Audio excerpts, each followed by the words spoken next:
ہادیو رہنما ہمارے علماء، ہو کبھی درپیش جو کوئی مسئلہ، پوچھ لیں حاضر ہوں ہم ان کی بارگاہ۔ الحمد للہ رب العالمین والصلاة والسلام علی خاتم النبیین اما بعد، فاعوذ باللہ من الشیطان الرجیم، بسم اللہ الرحمن الرحیم، الصلاة والسلام علیک یا رسول اللہ وعلی آلک واصحابک یا حبیب اللہ، الصلاة والسلام علیک یا نبی اللہ وعلی آلک واصحابک یا نور اللہ۔ مدنی چینل کے ناظرین، پروگرام دارالافتاء اہل سنت میں آپ کو خوش آمدید کہتے ہیں۔ اللہ رب العالمین ہم سب کو دین اسلام کے احکامات سیکھ کر سمجھ کر ان پر عمل پیرا ہونے کی توفیق عطا فرمائے۔ ہمارے پیارے رسول صلی اللہ علیہ وآلہ وسلم کا فرمان عظمت علی شان ہے، من صلی علیہ صلاۃ کتب اللہ لہ قراۃ والقراۃ مثل احد۔ فرمایا جو مجھ پر ایک بار درود بھیجے، اللہ اس کے لیے ایک قرات اجر لکھ دیتا ہے، اور یہ ایک قرات احد پہاڑ کی مثل ہے۔ صلو علی الحبیب صلی اللہ تعالی علی محمد صلی اللہ علیہ وآلہ وسلم، صلاۃ و سلام علیک یا سیدی یا رسول اللہ وعلی آلک و اصحابک یا سیدی یا حبیب اللہ۔ آج کے ہمارے مہمان ہیں مفتی محمد حسان رضا عطاری صاحب، ان کو بھی خوش آمدید کہتے ہیں۔ کیسے مزاج گرامی؟ الحمد للہ رب العالمین۔ ماشاء اللہ۔ بڑھتے ہیں، ہمارے پاس کچھ ویڈیو سوالات ہیں، دیکھتے ہیں ہمارے ناظرین کیا پوچھنا چاہتے میرا نام محمد مزمل ہے۔ مفتی صاحب، میرا آپ سے یہ سوال ہے کہ قبرستان میں کھانا کھا سکتے ہیں یا نہیں؟ ہیں۔ قبرستان میں کھانا کھانے کے متعلق انہوں نے سوال کیا۔ بسم اللہ الرحمن الرحیم۔ قبرستان جانے کی جو نبی پاک صلی اللہ علیہ وسلم نے حکمت بیان فرمائی اور اجازت جو عطا فرمائی، اس کی ایک حکمت یہ بیان کی گئی۔ ان حکمتوں میں سے نبی پاک صلی اللہ علیہ وسلم نے ارشاد فرمایا کہ فَإِنَّهَا تُذَكِّرُ الْآخِرَةَ، یعنی میں تمہیں پہلے زیارت قبور سے منع کرتا تھا، اب تم اس کی زیارت کیا کرو، یعنی قبروں کی زیارت کیا کرو، چاہے وہ قبرستان جا کر ہی ہو۔ تو وجہ اس کی یہ بیان فرمائی کہ یہ جو قبروں کی زیارت ہے یہ آخرت کی یاد دلاتی ہے۔ تو اصل جو مقصد ہے ان قبروں پر جانا، وہ عبرت حاصل کرنا ہے کہ جو لوگ پہلے دنیا کے اندر موجود تھے آج وہ قبروں کے اندر موجود ہیں۔ برے اعمال کرنے والا بھی قبر میں چلا گیا، اچھے اعمال کرنے والا بھی قبر کے اندر چلا گیا۔ تو اب ہمیں اچھے لوگوں کی پیروی کرتے ہوئے دنیا کے اندر اچھے کام کرنے چاہیے۔ تو اب قبرستان میں جا کر کوئی کھاتا پیتا ہے تو شرعی اعتبار سے یہ تو نہیں کہیں گے کہ وہ ناجائز و حرام کام کر رہا ہے، اس کے اوپر کوئی گناہ کا حکم لگے گا، ایسا نہیں۔ لیکن جو مقصد زیارت تھا، جو مقصد تھا قبرستان جانے کا کہ کیوں جایا جائے، تو وہ تھا کہ وہاں جا کے عبرت حاصل کی جائے۔ لیکن ظاہر ہے کہ جب آپ قبرستان جائیں اور وہاں پہ کھانا کھائیں گے تو نتیجہ کیا نکلے گا؟ یہ تو غفلت والی ایک صورت ہو جائے گی، اور ایک آپ کی جو حالت اور آپ کی جو کیفیت ہوگی یہ بتائے گی کہ یہ بندہ یہاں پر قبرستان کے حوالے سے کوئی عبرت حاصل نہیں کر رہا، بلکہ اس کے اوپر غفلت طاری ہے کہ یہاں بیٹھ کے وہ کھانا کھا رہا ہے۔ تو اس لیے یہ ناپسندیدہ کام ہے، برا کام ہے کہ بندہ قبرستان میں بیٹھ کر کھائے پیے۔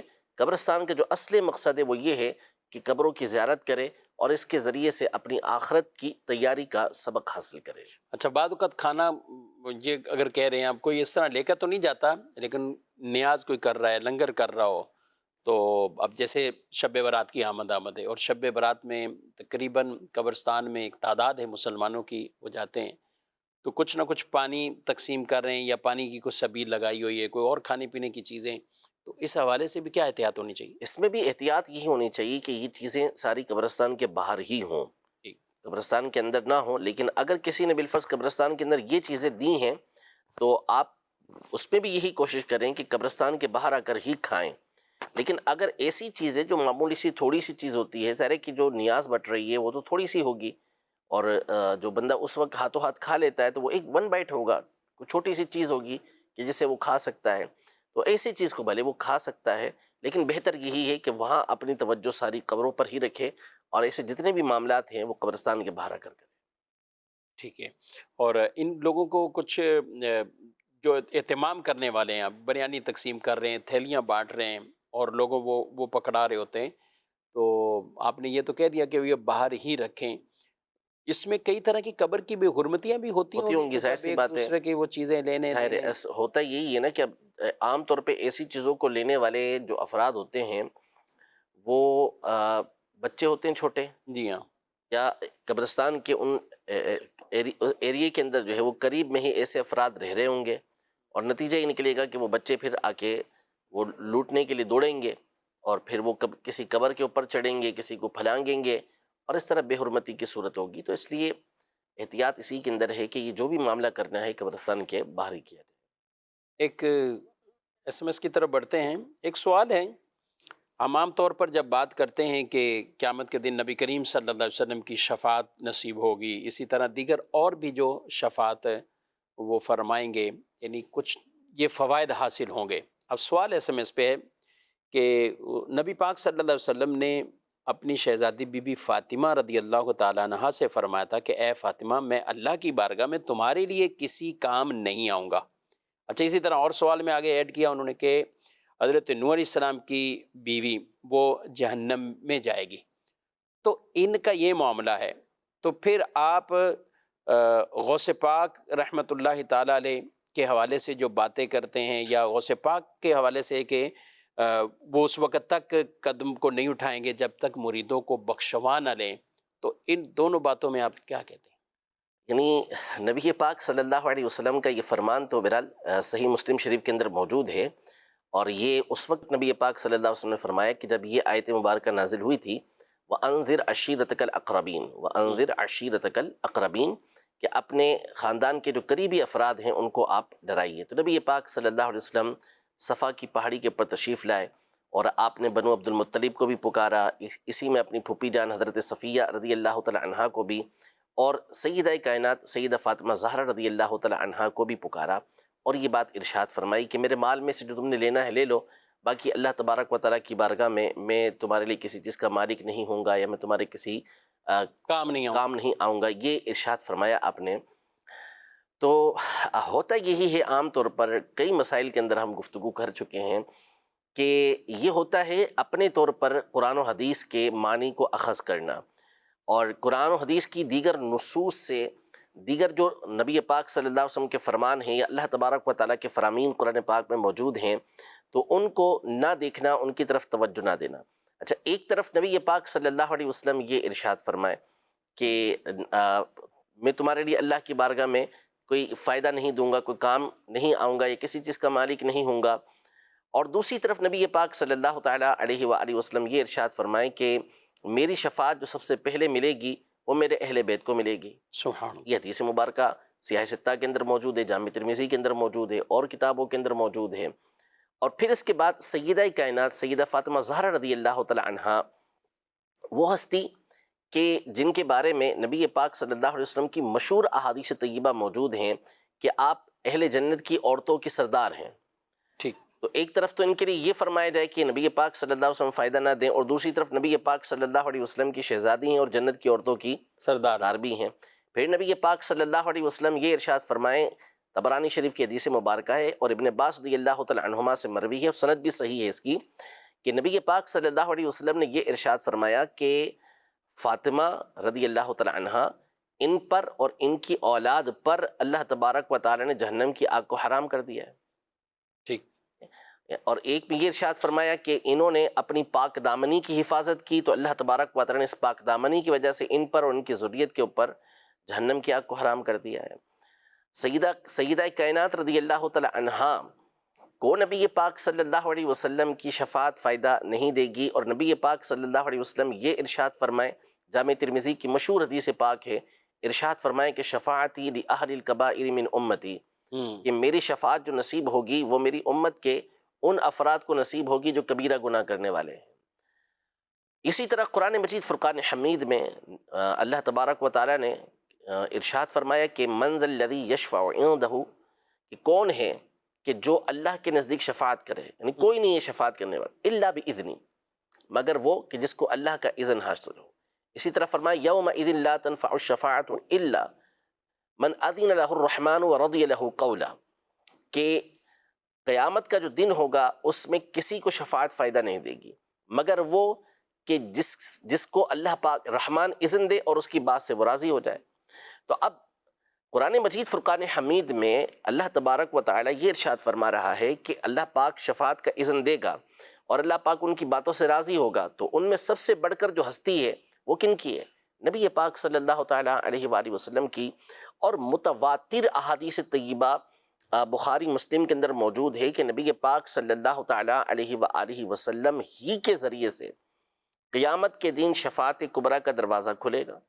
لوگ جو ہے انتظار میں ہوں گے کہ کسی طریقے سے حساب و کتاب شروع ہو، لیکن سب کے پاس جائیں گے، ہر ایک دوسرے کے پاس بھیجے گا، آخر میں نبی پاک صلی اللہ تعالیٰ علیہ وآلہ وسلم یہ شفاعت کا دروازہ کھولیں گے، تو سب کو فائدہ پہنچائیں گے نبی پاک صلی اللہ علیہ وسلم۔ تو ہوتا یہ ہے ایسے معاملات کے اندر کہ ہمیشہ ایک طرف کی بات پڑھ سن کر عقیدہ اور نظریہ نہیں بنایا جاتا۔ علماء نے جو نظریات بیان کیے ہیں، عقائد بیان کیے ہیں، صحابہ کرام علیہم رضوان سے لیتے ہوئے، اہل بیت اطہار سے لیتے ہوئے، تو وہ ایسے نہیں ہیں، وہ قرآن و سنت کی تمام تر نصوص کے اوپر غور و فکر کرنے کے بعد ہی بیان کیے گئے اور لیے گئے ہیں صحابہ کرام علیہم رضوان سے۔ تو نبی پاک صلی اللہ تعالیٰ علیہ وآلہ وسلم کے جو اس طرح کے فرامین ہیں، اور اسی طرح قرآن مجید فرقان حمید میں بھی موجود ہیں، تو ان کے مقاصد پر غور کرنا چاہیے، یہ دیکھنا چاہیے کہ نبی پاک صلی اللہ علیہ وسلم کس سینس کے اندر یہ بات ارشاد فرمائی ہے۔ صحیح۔ تو اصل یہ تھا کہ اس وقت تو سیدہ کائنات رضی اللہ تعالیٰ عنہا بہت چھوٹی سی تھی، جی، یہ تو نبی پاک صلی اللہ تعالیٰ علیہ وآلہ وسلم کے اعلان نبوت کے چند سالوں کے بعد، یہ 2 سے 3 سال کے بعد یہ معاملہ پیش آیا ہے صحیح۔ کہ نبی پاک صلی اللہ علیہ وسلم نے اس بات کا اعلان فرمایا، اور آپ نبی پاک صلی اللہ علیہ وسلم کے اعلان نبوت سے 5 سال پہلے تو آپ کی ولادت مبارکہ ہوئی ہے۔ تو نبی پاک صلی اللہ علیہ وسلم حضرت سیدہ کائنات رضی اللہ تعالیٰ عنہا سے کیوں ارشاد فرما رہے ہیں، دیگر سے کیوں ارشاد فرما رہے ہیں؟ تو اصل آپ علیہ الصلوۃ والسلام ایسے مقام پر ایمان کی اہمیت کو بیان کر رہے ہوتے ہیں۔ سیدہ کائنات رضی اللہ تعالیٰ عنہا کی ذات گرامی وہ ہے کہ جو جن کے اوپر کفر کی ہوا تک نہیں لگی، کیونکہ وہ جب انہوں نے ہوش سنبھالا تو نبی پاک صلی اللہ تعالیٰ علیہ وآلہ وسلم کی ذات گرامی سامنے موجود تھی، تو تصور ہی نہیں تھا وہاں پہ کفر و شرک کا۔ لیکن اس کے باوجود ان کو، حضرت صفیہ رضی اللہ تعالیٰ عنہا کو اور دیگر کو نبی پاک صلی اللہ علیہ وسلم یہ بات ارشاد فرما رہے ہیں، تو یہ بیان فرمانا چاہ رہے ہیں کہ کوئی بھی ہو، نسبت کیسی ہی ہو اس کی، اصل یہ ہے کہ اس کے پاس ایمان ہونا چاہیے۔ ٹھیک۔ اگر ایمان اس کے پاس موجود ہے تو اب اس کی جو نسبت ہے وہ اس کے لیے فائدہ مند ضرور ہوگی، اور اگر ایمان موجود نہیں ہے تو پھر اس صورت میں نسبت کسی طرح کا کوئی فائدہ نہیں دے گی۔ آپ کو کوئی تصور کر سکتا ہے کہ سیدہ کائنات رضی اللہ تعالیٰ عنہا کے پاس ایمان نہ ہو؟ نعوذ باللہ ثم نعوذ باللہ، اس کے اپنے ایمان کے لالے پڑیں گے، جو ایسا سوچے گا، جو ایسا سوچے گا بھی۔ تو سیدہ کائنات رضی اللہ تعالیٰ عنہا تو ایمان والی ہیں، اور وہ ہیں کہ جن کے ایمان کے اوپر جو ہے اہل ایمان فخر کرتے ہیں، جن کی وجہ سے اور لوگوں کو ایمان نصیب ہوا ہے، ان کی اولاد کی وجہ سے لوگوں کو ایمان نصیب ہوا ہے۔ تو جب آپ کا ایمان سلامت ہے اور کامل الایمان ہے آپ، تو پھر آپ کو نسب فائدہ کیوں نہیں دے گا؟ بالکل فائدہ دے گا۔ خود نبی پاک صلی اللہ تعالیٰ علیہ وآلہ وسلم اپنی شفاعت کا جب فرما رہے ہیں، اور یہ مشہور حدیث پاک ہے کہ میں قیامت کے دن جب شفاعت کروں گا تو سب سے پہلے اپنے اہل بیت کی شفاعت کروں گا، اور سیدہ کائنات رضی اللہ تعالیٰ عنہا تو قیامت کے دن یہ نبی پاک صلی اللہ علیہ وسلم کی اونٹنی پر سوار ہو کر آئیں گے، اور بعض روایتوں کے مطابق تو آپ تو سب سے پہلے جنت کے اندر داخل ہوں گے، یعنی نبی پاک صلی اللہ علیہ وسلم کے بعد جو افراد ترتیب سے جاتے رہیں گے ان میں ایک نام جو ہے وہ سیدہ کائنات رضی اللہ تعالیٰ عنہا کا ہے۔ تو یہ ایمان کی اہمیت کو بیان کرنے کے لیے اس طرح نبی پاک صلی اللہ علیہ وسلم نے ارشاد فرمایا۔ جہاں تک رہا نوح علیہ السلام کی بیوی کا معاملہ، آپ کے بیٹے کا معاملہ، تو وہ دونوں کافر تھے، وہ تو ایمان لے کر ہی نہیں آئے۔ بیٹے کے بارے میں فرمایا کہ قال یا نوح انہ لیس من اہلک، اے نوح یہ تیری اولاد میں سے ہی نہیں ہے، یعنی جب اس کا ایمان ہی نہیں تو پھر نسب کسی طرح کا کوئی فائدہ دینے والا نہیں ہوتا۔ تو یہ جو ارشاد فرمایا ہے نبی پاک صلی اللہ علیہ وسلم نے، اس کی لم کو سمجھنا چاہیے، اس کی بنیاد اور وجہ کو سمجھنا چاہیے۔ وہ کیا ہے؟ وہ یہ ہے کہ نبی پاک صلی اللہ علیہ وسلم وہاں پہ ایمان کی اہمیت کو بیان کر رہے ہیں، ورنہ سیدہ کائنات رضی اللہ تعالی عنہا کی ذات تو وہ ہے کہ جو ساری امت کو فائدہ دے گی، تو نبی پاک صلی اللہ علیہ وسلم کا فائدہ ان کو کیوں نہیں پہنچے گا؟ اسی طرح عمل کا معاملہ ہوتا ہے۔ نسب ایمان کے بعد بھی عمل سے غفلت نہیں برتی جاتی. ٹھیک. آپ علیہ الصلوۃ والسلام نے اس طرح کے کئی معاملات میں جو ارشاد فرمایا تو وہاں عمل کی اہمیت کو بیان فرمایا ہے. جیسے مثال کے طور پر صحیح مسلم شریف کی حدیث مبارکہ ہے کہ حضرت سیدنا ربیعہ رضی اللہ تعالیٰ عنہ نبی پاک صلی اللہ علیہ وسلم کو وضو کروایا کرتے تھے. تو ایک مرتبہ نبی پاک صلی اللہ علیہ وسلم کو وضو کروا رہے تھے تو آپ علیہ الصلوۃ والسلام نے فرمایا سل ربیعہ، مانگ ربیعہ، یعنی جو مانگنا ہے مانگو. تو انہوں نے کیا کہا؟ اسألک مرافقتک فی الجنت، یا رسول اللہ میں تو آپ سے آپ کی جنت کے اندر جو ہے وہ رفاقت مانگتا ہوں، آپ کے ساتھ رہنا چاہتا ہوں. تو نبی پاک صلی اللہ علیہ وسلم نے فرمایا کہ اب غیر ذالک، اس کے علاوہ کچھ اور، یعنی اس کے علاوہ کچھ اور بھی چاہیے؟ تو کہا نہیں بس یہ چاہیے. تو فرمایا کہ تم میری کثرت سجود کے ساتھ مدد کرو، یعنی ایسا نہ ہو کہ تم اب تمہیں خوشخبری مل گئی، تم نے سوال کیا، تم نے مانگا، تمہیں دے دیا گیا تو اب تم اس کے اوپر فخر کرو، نہیں، بلکہ تم اب عمل کے ذریعے، کثرت سجود کے ذریعے میری مدد کرو. اس طرح کی اور بہت ساری احادیث طیبہ ہیں جن میں عمل کی اہمیت کو بیان کیا گیا ہے. اب جس کو جنت کی بشارت دے دی گئی، جیسے عشرہ مبشرہ ہیں، امام حسن مجتبیٰ امام حسین رضی اللہ تعالی عنہما ہیں، سیدہ کائنات رضی اللہ تعالی عنہا ہیں، سیدہ عائشہ رضی اللہ تعالی عنہا ہیں، سیدہ خدیجۃ الکبریٰ رضی اللہ تعالی عنہا ہیں، سیدنا عمار بن یاسر رضی اللہ تعالی عنہ ہیں. اس طرح اور دیگر صحابہ کرام علیہم رضوان جن کو جنت کی بشارت دی گئی اور زبان رسالت سے دی گئی، سبحان اللہ. اس کے باوجود وہ حضرات اللہ تبارک و تعالیٰ سے ڈرتے رہتے تھے، اس لیے کہ اللہ تبارک و تعالیٰ کی خفیہ تدبیر سے، اللہ تبارک و تعالیٰ کے عذاب سے ڈرنے کا حکم دیا گیا ہے. اس سے بے پرواہ نہیں ہونا چاہیے. افامنوا مکر اللہ، وہ اللہ کے خفیہ تدبیر سے بے پرواہ ہو گئے تو نتیجہ یہ نکلا کہ وہ خسارے والے ہو گئے، کہ اللہ کی خفیہ تدبیر سے جو بھی بے پرواہ ہوتا ہے وہ خسارہ والا ہوتا ہے.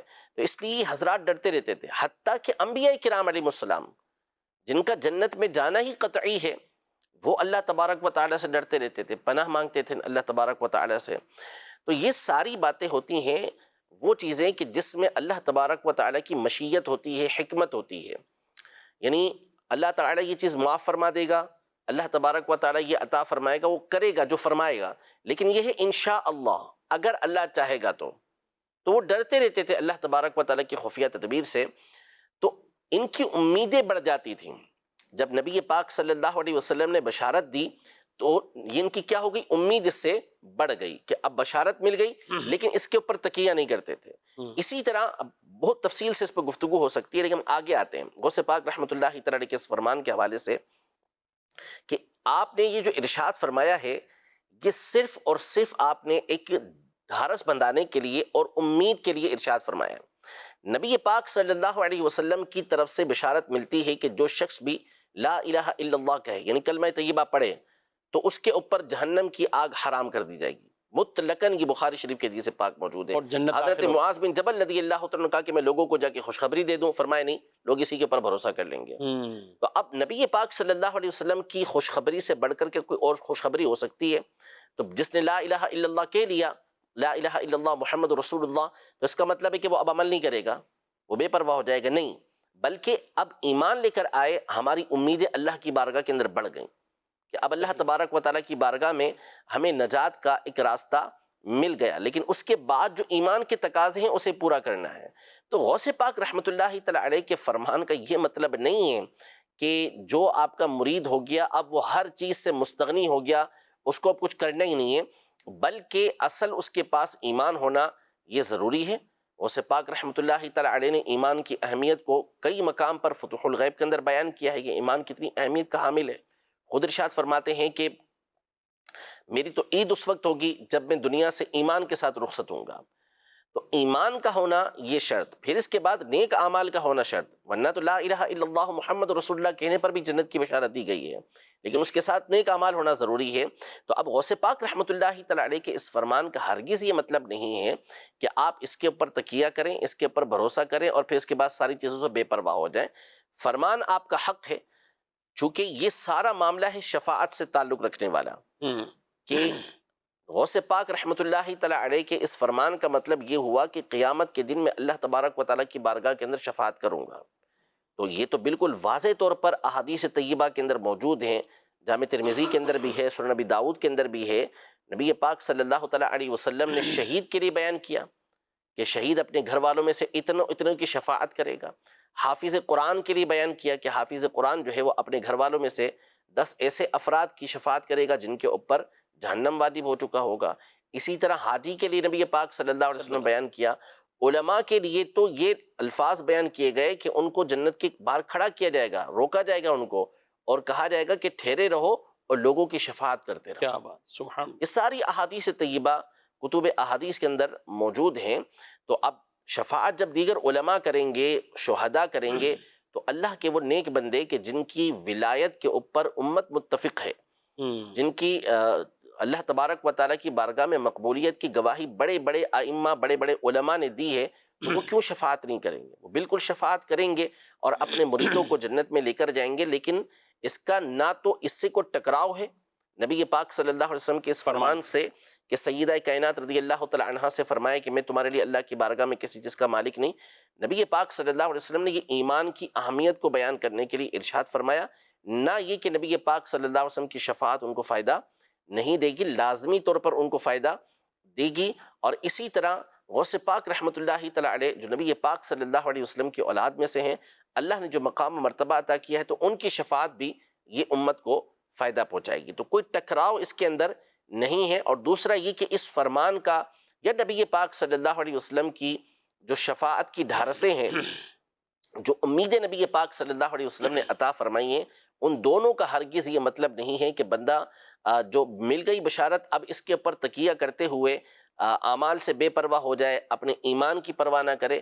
ہرگز ہرگز نہ نبی پاک صلی اللہ علیہ وسلم کے فرامین کا یہ مقصد ہے اور نہ ہی اسلاف کے ان فرامین کا یہ مقصد ہوا کرتا ہے۔ تو یوں آپ بات طویل ہو گئی، لیکن آپ اگر تمام تر نصوص کو ملا کر دیکھیں گے، تمام تر باتوں کو ملا کے دیکھیں گے، تو انشاءاللہ تبارک و تعالیٰ کسی طرح کا آپ کو آپ کے ذہن کے اندر وسوسہ نہیں رہے گا۔ باقی اگر آپ ضد پر ہیں اور آپ یہ کہیں کہ نہیں جی ہم جو میں نے کہہ دیا، جو میں نے سمجھ لیا وہی ہے، تو پھر تو کوئی سمجھا نہیں سکے گا آپ کو۔ انشاءاللہ بہت ڈیٹیل اور تفصیل کے ساتھ۔ اور ایسے لوگ عام طور پہ آخر میں یہ بھی کہہ دیتے ہیں نہیں شفاعت ہم مانتے ہیں، شفاعت جب ہوگی اذن ہوگا شفاعت، چونکہ یہ حدیثوں میں ہے، لیکن چونکہ یہ حدیثوں میں بھی ساتھ ہے کہ نبی پاک صلی اللہ علیہ وسلم نے اپنی بیٹی سے کہہ دیا میں تمہیں کوئی فائدہ نہیں پہنچاؤں گا، تو یعنی ماں و شما کو ملے گا، ہمیں ملے گی شفاعت، جی، اور نبی پاک صلی اللہ علیہ وسلم کی شہزادی کو نہیں ملے گی۔ لا حول ولا قوت الا باللہ۔ عجیب سی بات ہے بالکل۔ تو یہ اس کا تو نبی پاک صلی اللہ علیہ وسلم نے خاص طور پہ رد کیا، اور اہل بیت حاکم کے لیے، ہاں بعض لوگوں نے اس طرح کی باتیں کی ہوں گی، تو نبی پاک صلی اللہ علیہ وسلم نے خاص طور پہ اس بات کا رد کیا کہ لوگ سمجھتے ہیں کہ فلاں کو میری شفاعت ملے گی اور میرے قرابت داروں کو نہیں ملے گی۔ اسی پر تو فرمایا کہ سب سے پہلے میں جو شفاعت فرماؤں گا وہ اپنے اہل بیت کی کروں گا۔ سبحان اللہ، جنہیں نبی پاک صلی اللہ علیہ وسلم نے جنت کی سرداریاں تقسیم کر دی ہیں، اتنا بڑا یہ فائدہ دنیا میں ہی بشارتیں عطا فرما دی۔ ان کی والدہ کو بی بی فاطمہ رضی اللہ تعالیٰ عنہا کو جنتی عورتوں کی سردار، اور ایک روایت کے مطابق عالمین کی عورتوں کی سردار، ان کے شہزادوں کو جنتی جوانوں کے سردار فرما دیا۔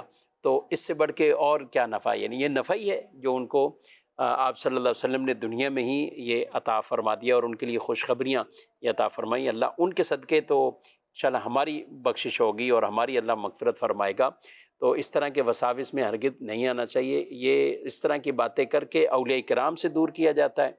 پھر یہی سلسلے آگے صحابہ، اہل بیت اطہار رضی اللہ تعالیٰ عنہم اجمعین، اور طرح طرح کے کتنے جو ایک بنیادی عقائد ہیں، ان سے لوگوں کو کمزور کرنے کی یہ کوشش کی جاتی ہے، اور یہ بدترین کوشش ہے۔ حضرت عبداللہ بن عمر رضی اللہ تعالیٰ عنہما آپ کا یہ فرمان ہے کہ بدترین لوگوں میں سے، قوم میں سے وہ لوگ کہ جو آیتیں بتوں کے حوالے سے نازل ہوئیں انہیں مومنوں پر چسپا کر دیتے، یعنی ایک طرف تک دیکھیں تو وہی لوگ جو اس طرح کی آیتیں بھی پڑھ دیتے ہیں جس میں شفاعت کی ممانت والی یا کچھ اور ایسی، تو میں چاہوں گا چلیں اس کی بھی کچھ تفصیل بیان کر۔ واضح طور پر مفسرین نے اس بات کو لکھا ہے کہ دیکھیں قرآن مجید فرقان حمید میں آپس میں ٹکراؤ نہیں ہو سکتا۔ صحیح، قرآن کی کئی نصوص آپ کئی معاملات کے اندر دیکھ سکتے ہیں کہ جب آپ ان کو آپس میں ملا کے دیکھیں گے تو عام آدمی پڑھے گا تو بظاہر اس کو لگے گا اس میں کوئی تعارض ہے، ٹکراؤ ہے، لیکن جب آپ اس کو فَاسْأَلُوا أَهْلَ الذِّكْرِ إِن كُنتُمْ لَا تَعْلَمُونَ کہ آپ کو نہیں معلوم تو آپ علم والوں سے پوچھیں، اس پر عمل کرتے ہوئے جب آپ اہل علم سے پوچھیں گے اور اسلاف کی تفاسیر کی طرف آپ جائیں گے تو آپ کے سامنے بات واضح ہو جائے گی کہ دونوں میں کوئی ٹکراؤ نہیں ہوگا. کہیں ارشاد فرمائے کہ علم اللہ ہی کے پاس ہے، کہیں یہ ارشاد فرمائے کہ اللہ تبارک و تعالیٰ اپنے نبیوں میں سے جس کو چاہتا ہے علم کے لیے چن لیتا ہے، جس کو چاہتا ہے علم غیب عطا فرما دیتا ہے. یعنی وہ عام لوگوں کو نہیں کرتا لیکن اپنے رسولوں میں سے جس کو چاہتا ہے چن لیتا ہے. تو اب کیا آپس میں بات ہوگی؟ تو اس کا جواب علماء نے یہی دیا کہ اللہ تبارک و تعالیٰ کا علم ذاتی ہے، اور جو مخلوق کو ملتا ہے وہ اللہ تبارک و تعالیٰ کی طرف سے ملتا ہے. اسی طرح آپ اور چیزوں کے اندر آ جائیں، کہیں فرمائے کہ یہ فرمائی کہ میرے لیے اللہ کافی ہے، اور کہیں یہ فرمائے کہ آپ کے لیے اللہ بھی کافی ہے اور وہ مومن جو آپ کی پیروی کرتے ہیں وہ بھی آپ کو کافی ہیں. تو اس لیے جو شفاعت کی بات ہے، تو چونکہ قرآن مجید فرقان حمید کی نصوص صریحہ موجود ہیں کہ اللہ کے نیک بندے جن کو اللہ کی بارگاہ سے اذن ملے گا وہ شفاعت کریں گے. پھر جو دوسرے مقام پہ فرمایا کہ واتقوا یوما لا تجزی نفس عن نفس شیئا ولا يقبل منها شفاعت ولا یؤخذ منها عدل ولا هم ينصرون، کہ اس دن سے ڈرو کہ جب کوئی جان دوسری جان کے بدلے کفایت نہیں کرے گی، اور اس دن کسی کے حق میں شفاعت قبول نہیں کی جائے گی، شفاعت کو قبول نہیں کیا جائے گا، اور نہ ہی ان سے کوئی بدلہ لیا جائے گا، یعنی کوئی فدیہ لیا جائے گا ان سے، اور نہ ہی ان کی مدد کی جائے گی. تو ایک طرف تو شفاعت کے بارے میں فرمایا کہ اللہ تبارک و تعالیٰ شفاعت کا اذن دے گا اپنے پیاروں کو، اور دوسری طرف فرما رہا ہے اللہ تبارک و تعالیٰ کی کوئی شفاعت نہیں لی جائے گی. تو دونوں میں ٹکراؤ تو نہیں ہو سکتا نا. تو معنی بالکل واضح ہے کہ وہ کافروں کے حق میں ہیں، کافروں کے لیے کسی کی کوئی جو ہے وہ شفاعت فائدہ نہیں دے گی. مومنوں کے حق میں اللہ تبارک و تعالیٰ کی طرف سے فائدہ یہ دے گی، کیونکہ اللہ تبارک و تعالیٰ اس بات کا اذن دے گا. اور فرماتا ہے الاخلاء یومئذ بعضهم لبعض عدو الا المتقین، کہ قیامت کے دن جو گہرے دوست ہوں گے آپس میں وہ دشمن ہو جائیں گے سوائے پرہیزگاروں کے. وہ اس دن بھی ایک دوسرے کو فائدہ دے رہے ہوں گے. سبحان اللہ، وہ دوستی بھی رہے گی اور فائدہ بھی پہنچائے. بلکہ وہ لوگ جو قیامت کے دن اللہ کی بارگاہ میں کہیں گے کہ ہمارے کچھ ساتھی جو ہمارے ساتھ نمازیں پڑھتے تھے، صدقہ دیتے تھے، حج کرتے تھے، لیکن اب وہ کسی عمل کے سبب دوزخ میں چلے گئے، تو ان کو بھی کہا جائے گا پہچانو لے آؤ، باہر نکال لو. فائدہ تو ایک عام بالکل ہوگا. یعنی وہ عام دوست جو نمازی دوست ہے اور جو حاجی دوست ہے، حج کرنے والے، وہ فائدہ پہنچائیں گے تو پھر امام الانبیاء بالکل صلی اللہ علیہ وسلم. تو ناظرین کرام، باتیں وہی ہے کہ اس طرح کے وساوس میں بالکل بھی نہیں پڑھنا چاہیے. عقائد اہل سنت الحمدللہ بالکل معتبر اور مستند قرآن و حدیث کی روشنی میں جو علماء اہل سنت، علماء حق ہمارے سامنے بیان کرتے ہیں، ہمیں اسی پر ہی وہ رہنا چاہیے. اور خواہ مخواہ کی جو ادھر ادھر کے وساوس ہیں اس میں بالکل بھی جانے کی، اور نہ ہی اس میں ایسے لوگوں کی بات ہی نہیں سننی. ہم کیوں سنیں ایسے لوگوں کی بات کہ جو ہمارے عقائد کے حوالے سے ایسے وساوس ڈالنے کی کوشش کرتے ہیں. مزید بڑھتے ہیں آپ کے سوالات کی طرف. مفتی صاحب کی بارگاہ میں یہ سوال ہے کہ بعض لوگ جب بات کرتے ہیں تو قرآن پہ ہاتھ رکھ کے کہتے ہیں ہم سچ بول رہے ہیں، ایسا کرنا کیسا؟ مزید مفتی صاحب سے سوال ہے کہ عشرہ مبشرہ صحابہ کو کس موقع پر بشارت دی گئی؟ ٹھیک ہے، قرآن پاک پہ ہاتھ رکھ کے کہتے ہیں ہم سچ بول رہے ہیں. کوئی حلف وغیرہ کے انہوں نے الفاظ تو نہیں کہے کہ حلف وغیرہ کے کوئی الفاظ بھی وہ بولتے ہیں، لیکن جو بات ہے تو قرآن پاک پہ ہاتھ رکھ کے بول دیا کہ ہم سچ بول رہے ہیں. صحیح. اب اگر سچ بول لیں تو ٹھیک ہے، اس میں کوئی مسئلہ نہیں ہے، سچا ہاتھ رکھنا ٹھیک ہے، ٹھیک ہو گیا. اور اگر جھوٹ بول لیں تو جھوٹ بولنا ویسے ہی گناہ ہے. قرآن پہ ہاتھ رکھ کے بولا تو پھر تو یہ اور سخت ہو جائے گا. قرآن کی حرمت کو پامال کرنا ہے ایک طرح سے، تو گناہ گار ہوں گے. لیکن اب بولا کیا ہے، کس بات پر بولا ہے، وہ تو معلوم ہو، اس کے بعد ہی آگے کا کوئی حکم بیان کیا جائے. اور پھر اس طرح ہاتھ رکھ کے ہو سکتا ہے کسی کا حق بھی مارا ہو، جی یعنی حق مارا ہو یا کچھ اور بھی، اور کہیں کہ ہم تو قرآن پاک پہ ہاتھ رکھ کے کہہ رہے ہیں، تو یعنی یہ بالکل غلط ہے. بالکل غلط. اگر جھوٹا ہے تو پھر اس کے اوپر بالکل یعنی زیادہ گرفت ہوگی اس کی. اور اگر ساتھ اس کے ساتھ حلف والے الفاظ بھی ہوتے ہیں، قرآن کی قسم اور یہ وہ، تو جھوٹی قسم کی تو کتنی وعیدیں ہیں. بالکل. اچھا، دوسرا عشرہ مبشرہ کو جو بشارت ہے کس مقام پہ یہ کہہ رہے ہیں؟ یہ ایک ہی وقت میں ایک ہی مجلس میں نبی پاک صلی اللہ علیہ وسلم نے ایک ساتھ عطا فرمائی، اور ان میں سے کئی ایک کو نبی پاک صلی اللہ علیہ وسلم نے ایک سے زائد مرتبہ جنت کی بشارت دی. تو سیدنا ابو بکر صدیق رضی اللہ عنہ تشریف لائے تو فرمایا کہ ابو بکر فی الجنہ، اور دوسرے پھر اس کے ساتھ ہی حضرت عمر رضی اللہ عنہ تشریف لے کر آئے تو ان کو فرمایا کہ عمر فی الجنہ. ایک ایک کر کے یہ عشرہ مبشرہ آتے گئے اور نبی پاک صلی اللہ علیہ وسلم ان کو جنت کی بشارت دیتے گئے. کچھ ایسا میں 100 شامل کرتے ہیں، کہتے ہیں کہ عشاء کے وطر میں پورا درود بھی پڑھ لیا اور تیسری رکعت میں جائیں تو کیا حکم ہوگا، اور پچھلی ساری زندگی ایسا کرتے رہے؟ یہ بھی سوال ہے. یعنی قادہ اولا کے اندر ایسا کیا ہے انہوں نے. تو قادہ اولا میں جو وطر کے اندر ہوتا ہے وہ التحیات پڑھنا ہوتی ہے، عبدہ و رسول تک، عبدہ و رسول تک. آگے درود ابراہیمی اور دعا نہیں پڑھنی ہوتی. تو اگر کسی نے اللہم صلی علی محمد یا اللہم صلی علی سیدنا پڑھ لیا تو اس صورت میں جیسے کہ آپ نے بیان کیا کہ قصدن اس طرح کرتے رہے ہیں تو یہ تو ساری کی ساری نمازیں آپ کی واجب الاعادہ ہوئی ہیں، دوبارہ پڑھنا پڑیں گی. اگر کوئی بھولے سے پڑھتا تو اس وقت وہ سجدہ صاحب کر کے اپنی نماز کو پورا کر سکتا تھا. جان بوجھ کے جب بھی پڑھا تو ہمیشہ اس کو لوٹانا ہی پڑے گا. اور اب چونکہ ساری بہت ٹائم گزر چکا ہے تو اب تو یہ ساری نمازیں ویسے ہی واجب الاعادہ ہیں. واجب الادا، یعنی بھولے سے بھی سجدہ صاحب نہیں کیا تو نہیں بھی کیا تو اب واجب تو الادا. دوبارہ پڑھنا پڑیں گی ان کو. اچھا، یہ جیسے انہوں نے کہا آپ فرما رہے ہیں قصدن، تو سوال سے بھی یہی لگ رہا ہے قصدن اور لا علمی کوئی فرق ہوگا؟ یعنی جہالت کی وجہ سے یا لا علمی کی وجہ سے کہ میں پورا ہی پڑھ لیتا ہوں تو وہ قصدن ہی کہلائے گا؟ جی قصدن ہی کہلائے گا، تو جان بوجھ کے پڑھنا ہوا نا. تو اس صورت میں تو یہ نماز واجب الاعادہ ہو گئی. یعنی حکم یہ ہے کہ اگر کسی نے بھولے سے پڑھ لیا اور اسے نماز میں یاد آ گیا یا نماز پڑھ کے فوری یاد آ گیا، نماز کے خلاف کو کام نہیں کیا تھا تو اس کے لیے حکم یہ ہے کہ وہ سجدہ صاحب کر لے. لیکن اگر جان بوجھ کے کوئی پڑھتا ہے تو پھر اس صورت میں اسے سجدہ صاحب کفایت نہیں کرے گا، دوبارہ ہی اسے نماز پڑھنا ہوگی.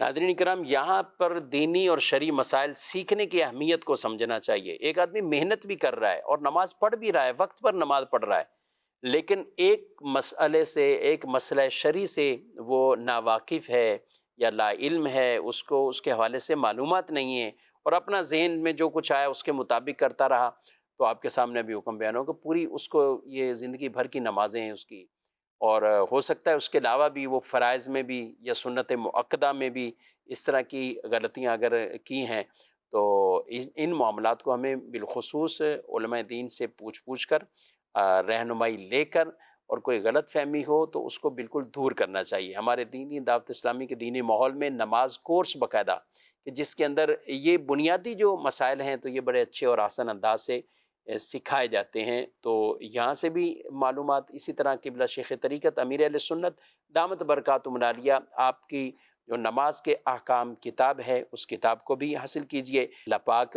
ہمیں درست طریقے سے ان پر عمل کی توفیق بھی عطا فرمائے. حسان صاحب، ایسا ہو کوئی اس طرح کی جب بات ہوتی تو پھر لوگ کہتے ہیں اب ہمیں تو چونکہ دین کے حوالے سے اتنا پتہ نہیں، معلومات نہیں ہے، تو کئی طرح کی وہ غلطیاں کرتے جاتے ہیں، تو کیا کہتے ہیں آپ ان کو؟ جو یہ ارشاد فرمایا کہ طلب العلم فریضۃ علی کل مسلم، کہ ہر مسلمان پر علم کا طلب کرنا، علم کا حاصل کرنا یہ فرض ہے. تو یہ وہی علم فرض ہوتا ہے کہ جو بندے کے اوپر جس کا کرنا یہ فرض ہو جاتا ہے، یعنی جو عمل کرنا، جو کام کرنا فرض ہو جاتا ہے اس کے بارے میں معلومات پھر بندے کے لیے ضروری ہوتی ہے. تو اب جو نماز ہے یہ جیسے ہی بندہ بالغ ہوا اس کے اوپر فرض ہو جاتی ہے. تو اب نماز کن چیزوں سے جو ہے وہ فاسد ہو جائے گی، یعنی ٹوٹ جائے گی، کون سی چیزیں ایسی ہیں کہ جن کا ہونا نماز میں ضروری ہے، اس کے بغیر نماز آپ کی پوری نہیں ہوگی، اس کی شرائط کیا ہیں، اس کے فرائض کیا ہیں، تو اس کا علم حاصل کرنا فرض ہو جاتا ہے. اور جو چیزیں واجب ہوتی ہیں ان کا علم حاصل کرنا واجب ہو جاتا ہے. تو اسی لیے تو بچے کو 7 سال کی عمر سے نماز پڑھانے کا حکم دیا گیا. وہ 7 سال کی عمر سے نماز پڑھنا شروع کرے گا. یعنی ایک حکمت اس کے اندر یہ بھی ہے کہ وہ بالغ ہونے تک اچھی طریقے سے نماز سیکھ چکا ہوگا. اب جب اس کے اوپر فرض ہوگی نماز تو پہلے سے نماز کا عادی اور صحیح طریقے سے نماز پڑھنا اس کو آتی ہوگی. تو ایسی چیزوں کا سیکھنا یہ بندے کے اوپر فرض ہے. ایسے جان نہیں چھوٹے گی. ہم بندے ہیں، اللہ تبارک و تعالی نے جو ہمارے پر مقرر کیا ہے اسے سیکھنا، اسے جاننا یہ ہمارے لیے ضروری ہے. اور یہ کوئی مشکل کام نہیں ہوتا، بندہ سیکھنا چاہے تو بآسانی سیکھ سکتا ہے. ٹھیک ہے. کہتے ہیں کہ ایک روزہ قضا رہتا ہے تو کیا ایسا شخص یا ایسی خاتون کوئی نفلی روزہ رکھ سکتی ہیں؟ بیچ میں وہ ایک روزہ جو قضا فرض رہتا ہے وہ بھی رکھ لیں؟ جی رکھ سکتی ہیں، اور صرف پھر اس میں یہی نیت کریں گی کہ وہ نفلی روزہ رکھ رہی ہیں یا رکھ رہے ہیں، اور پھر اس کے بعد جب جیسے ہی جتنا جلدی ممکن ہو تو قضا کی ادائیگی وہ کر لیں. دونوں کی نیت ایک ساتھ نہیں کریں گی. اگر دونوں کی نیت ایک ساتھ کی تو اس صورت میں قضا روزہ یہ ادا ہوگا. ناظرین کرام، آپ نے پروگرام ملاحظہ کیا ہے اور پروگرام کا وقت اپنے اختتام کو پہنچا ہے، اور آپ سے اجازت چاہتے ہیں. اللہ پاک ہم سب کو شریعت و سنت کے مطابق زندگیاں گزارنے کی توفیق عطا فرمائے، اور علم دین جو ہم پر باقاعدہ سیکھنا لازمی ہے تو وہ بھی ہمیں پراپر طریقے سے سیکھنے کے بھی اللہ توفیق عطا فرمائے. آمین بجاہ النبی الامین صلی اللہ علیہ وآلہ وسلم. ہادی و رہنما ہمارے علماء، ہو کبھی درپیش جو کوئی مسئلہ، پوچھ لیں حاضر ہوں ہم ان کی بارگاہ